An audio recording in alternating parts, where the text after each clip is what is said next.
Hi, and welcome to this episode of the Mitchell File. I'm your host, Roosevelt Mitchell III.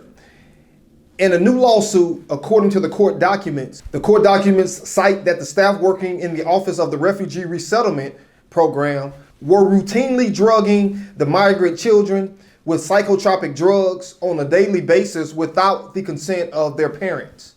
One child cited in the lawsuit to being forced to take 9 pills in the morning and 7 pills in the afternoon. Another child cited that he was threw on the floor and forced to take the medication, and sometimes those medications included injections.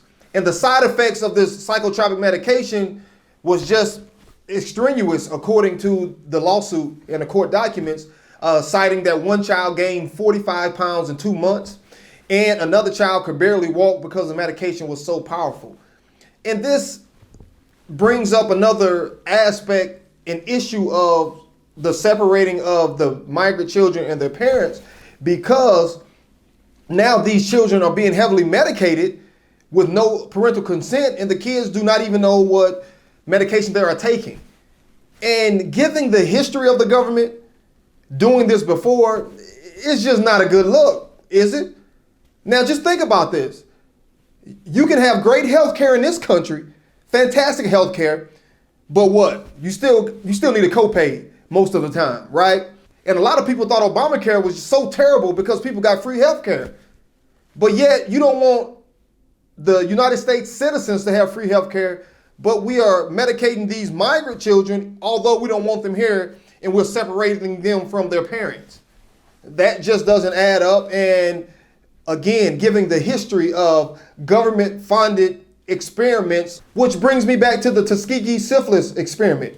You know, back in 1932, roughly for 40 years, from 32 to 72, 400 men from Tuskegee, Alabama was given syphilis and not treated purposely in a government-funded experiment in order to see the side effects of not treating syphilis. So no, they were not told about this. They was actually told that they were being treated for bad blood. So the doctors would not even give them penicillin to treat it. They just did nothing but sit and watch the side effects for 40 years, And it was government funded. Matter of fact, in 1997, the then President Bill Clinton actually issued a formal apology on behalf of the U.S. government for this experiment. So given that track record of government sponsored experiments on racists, right, here in America, and then now think about the whole ordeal of separating the children, the migrant children, from their parents, which was not even a law, but we're separating them, and not only separating them, but now forcing them to become heavily medicated.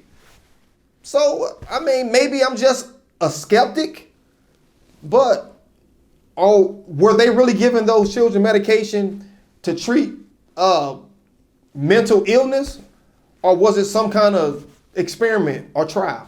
I would love to hear what you think, so please leave a comment in the section below. And until next time, my friends, be blessed and be encouraged.